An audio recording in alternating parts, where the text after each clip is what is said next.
चलो कैन, जल्दी से फ्रेश हो जाओ, फिर हम आराम से सोएंगे। मैं क्या कह रही हूँ?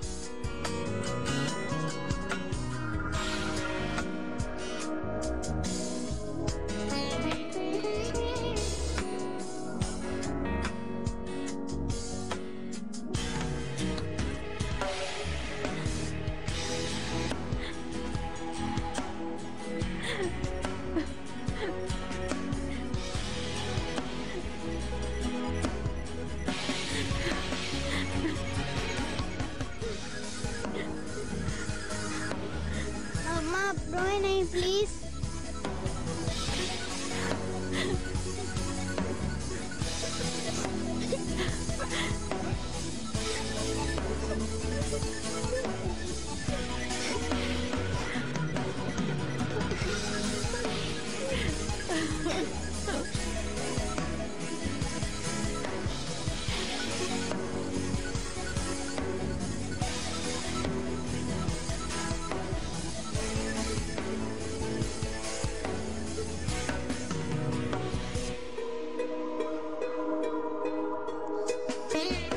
ये तुमने मेरे साथ क्या किया बीवी?